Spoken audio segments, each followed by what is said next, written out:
creative souls. This is Pollyanna Blanco back here in the garden in beautiful sunny Cozumel, Mexico.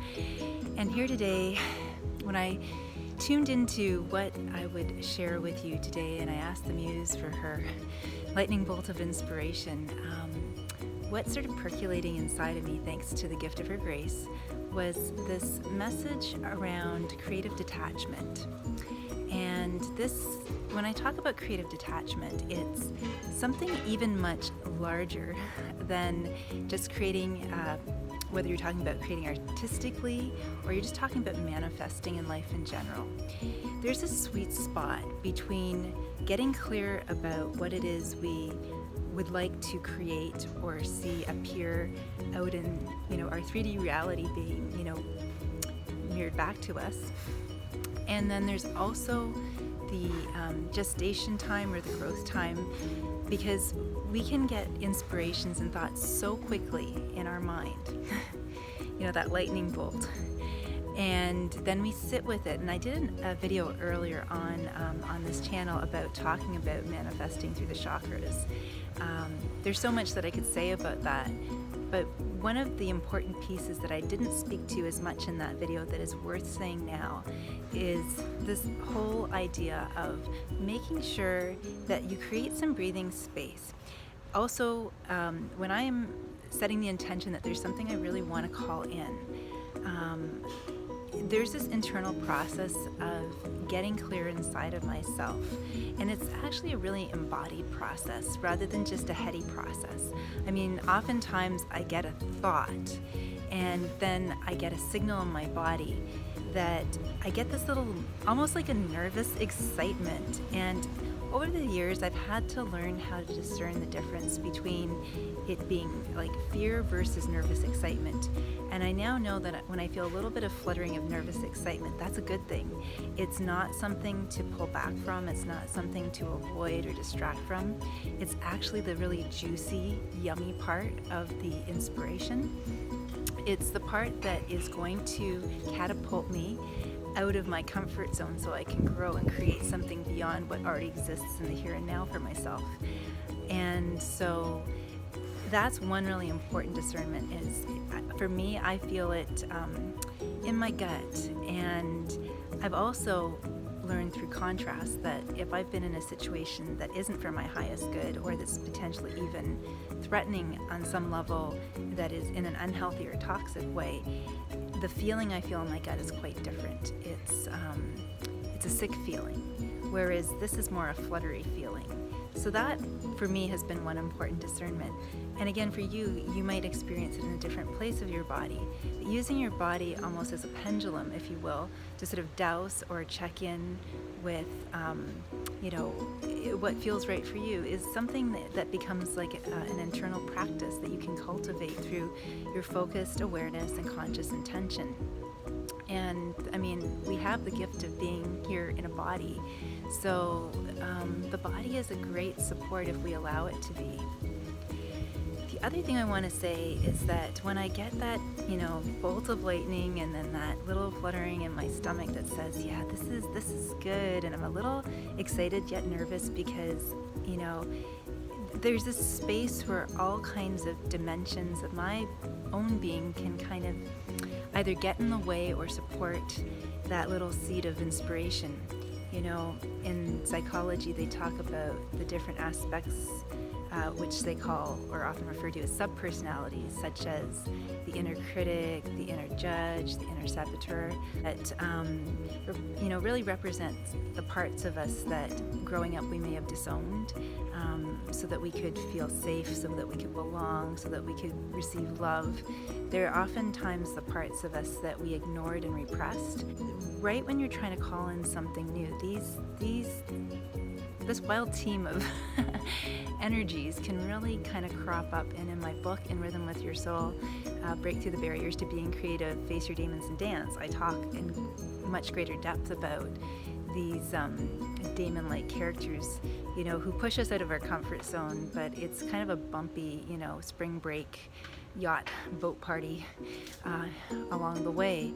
So being aware that that is a normal part of the process for a lot of us is comforting, I think, on some level, because we don't have to let it deter us from proceeding and moving through whatever we're noticing that might feel like it's kind of talking us out of what we felt at first inspired to do or to follow. And then another thing that's really important is, you feel that excited feeling in your body, you feel that inspired feeling, that sense of ignition, that sense of like something's been sparked, and you sort of wobble across the terrain with all these sort of, internal landmines going off saying, oh, who do you think you are to do this? You did it before and it didn't work out. What makes you think it's going to work this time? Or, whatever the case might be. As you navigate your way through that space and you persist, and it's really, I have found it helpful to stay online with my divine self. If I try to just do it on a human level, that's where it gets messier than messy. And we have great divine support in the form of, many different, avenues of higher guidance. We have our higher self, and I've been, over the years, really cultivating a much more conscious and aware connection with this higher part of me. Some people find that the wording or the concept of the universe or God, praying to God, or connecting to the universe or the Great Spirit, or the all that is, it's just realizing that you don't have to do it alone, and that there is support out there. And the most important and beneficial part of this support is understanding that what it's actually doing on a practical level for you in the here and now, in the moment, if you will allow it, it's allowing you to lift your consciousness up out of the soupiness of 3D reality with all the conflicting energies coming in from yourself and even from outside of you. Messages you might be hearing from family and friends who think you're out of your mind, or you're crazy, or I don't understand what you're doing, or because no one can have the same vision identically that you have in your creative mind's eye. And it's so easy for us to allow those energies in, and again, that can talk us out of pursuing what it is that is really calling to us. And it's important to honor what has been sparked in us and what's calling to us, because there's a reason it came to us, and it wants to be birthed through us, and only we can articulate it in our own unique way. So we're in a really important part of, literally, as I said in another video when I talked about Barbara Marx Hubbard and her inspiring video, that we're the universe evolving through us. And so this creative inspiration that wants to express through you is really, really important, maybe sometimes more than we realize. And there has to be this, I don't often say has to a lot, but there has to be really this connection to something outside of your human self that pulls you up, lifts you up out of the soupiness of 3D messy reality and the naysayers, so that you develop this spiritual intimacy with yourself, this spiritual tenacity in the outer world, this inner persistence, the stick-with-itness. That allows us to not just lift up out of 3D, but it helps us to connect to our expanded self, which is we're so much more than 3D beings. This whole channel is about being a multidimensional being, and in this instance, what we're really saying is, and the guidance that's coming through right now for me to share with you, is that right now we have access up to at least 9D, if not higher. And what do those experiences feel and look like? Well, I'm going to try to break it down a little bit and unpack it just briefly here. In 3D, we're living from our ego. We're living from our personality. We're living from what can I get out of any situation. As we lift up into 4D, 4D is a little murky these days. 4D that dimension has collapsed in on top of 3D, and Shri and Kira, teachers I really respect, have lots of videos going into depth talking about that, and I do really highly recommend you watch them on their official Shri and Kira YouTube channel. But just paraphrasing what they've talked about, one of the things is that 4D is the astral realm. It's that dimension of ourselves that is starting to connect to spirit, but it may not always be the highest guidance. It may not always be for our highest good, because we're learning to discern how we connect with the guidance, developing an awareness of how we're working with our own intentions. And also, I feel that when we're in the fourth dimension, there's a lot of room for the subconscious mind, which they say is over 90%. I think it's like 95% of our behaviors, thoughts, choices, and actions stem from our subconscious mind and the programs running in it that we're unaware of. That's why it's subconscious. And so this can create some sabotage, self-sabotage, or we can very quickly go back to 3D thinking, God's not listening to me, the universe isn't on my side, because what's happening is we're short-circuiting that connection to the divine. So again, all of these stages are actually all right. There's not a good or a bad one, or a better or a worse one. As we're growing and expanding in our awareness of how multidimensional we are, we move through these different experiences or dimensions of self. When we move up into the fifth dimension, we're living from our higher self. We're living from our heart rather than our ego mind. And that space in between, living from our ego, by the way, in the fourth dimension, is, and again, Shri and Kira talk about this, and it really feels right to me. They talk about spiritualized ego, where we start to think about the we, but there's still a pushback where we're pushing against another group of people, us versus them. Instead of me versus you, it's us versus them. So while it seeks to have a more elevated intention, it can still get a little bogged down in this confusion about living a polarized point of view out. But it is a lift from the 3D, and it is an expansion, and that's a stage we all need to pass through, and I've passed through it myself too many times. And when you realize that there's even more beyond that, then it gets kind of fascinating. You kind of want to figure out how to go there and what it can add to your life. And so when you move up into the fifth dimension of consciousness, you're getting more into that heart-centered, what can I give? And it's the area of the witnesser. And there's that little bit of spiritual detachment, this developing witness sense of self that's able to observe the 3D self having a human experience. And by the time we're fully, connecting to our hearts through our breath and through focusing on higher vibrational intentions like gratitude and compassion and appreciation, we're lifting up out of the soupiness. Now, even 5D is starting to compress a little bit, because the universe is encouraging us these days more than ever to keep growing and expanding. This is just a natural process that is underway, whether we're aware of it or not. The truth is, like anything, we feel it even if we don't understand what it is that we're feeling. So having a little bit of awareness can make for a little less bumpy ride and give us more options and choices too. Perceive it.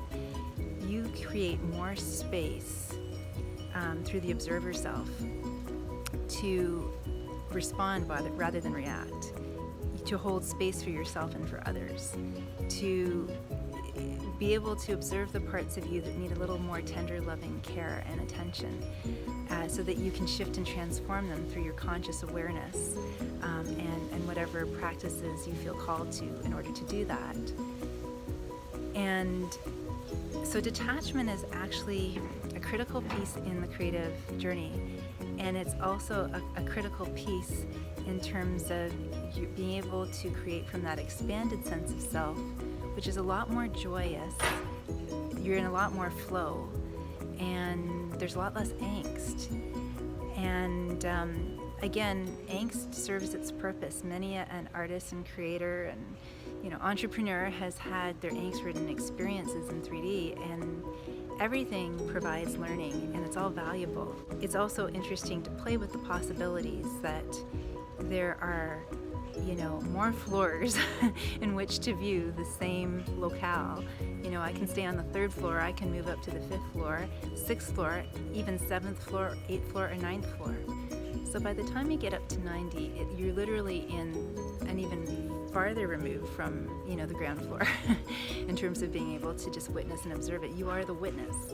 And the beautiful thing about being the witnessing in 7D, the witnesser in 5D, is that it allows you to have more access to your inner wisdom and knowing, your deep truths, with less interference energy and bumpy rockiness along the way, which means that you have more like a high-speed internet connection to your truth and wisdom, and divine guidance even.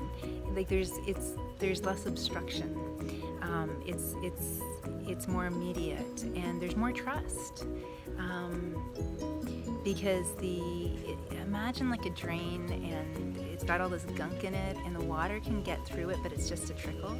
But as soon as you clear out that pipe, the water can flow easily, quickly, and abundantly through that pipe. Well, it's the same thing with our levels of conscious awareness. As we begin to cultivate a relationship with these different dimensions of being, we open up ourselves as being a clear channel to our essence, which is even deeper than our soul self. It's our eternal, timeless, just stuff of which we're made. Because what happens is, as we drop down through these dimensions, again, a nice way to explain it is this idea of refracted light. I think about a prism with white light being shone through it. You see it, the light break up into the seven colors of the rainbow. Well, it's kind of a similar concept with the dimensions. Way out there you have pure source from which we all come, and as we drop down our awareness into the densified expression of being in a human form, it's like adding more stuff into the pipe. So while the water can get through, by the time you get to the bottom of the pipe, there's a lot sitting there, and it's stinky and smelly and not so great. And yes, there could be some good things in there too, reminding you of a great meal you had, or this bouquet of flowers that you got rinsed out of a vase that were a beautiful adornment to your home. But the point being is that we get more and more refracted as we drop down through the dimensions, and so it's an interesting and valuable experience to create from any of our dimensional levels of conscious awareness, and we can also experience different results and different learnings from them. So the ability to understand this idea of creative detachment and how it connects to conscious awareness, and just even knowing that we have access to these different dimensions, is something worth considering. And I hope it will give you something to muse about on your own creative journey, and how it might be something you want to consider in terms of what feels supportive for you. And with that, I'll close, and I'll just sign off by wishing you infinite creativity, infinite creative blessings, and Lak'ech Alakeen, Namaste. I'm another you, and you are another me. Be well. Many thanks.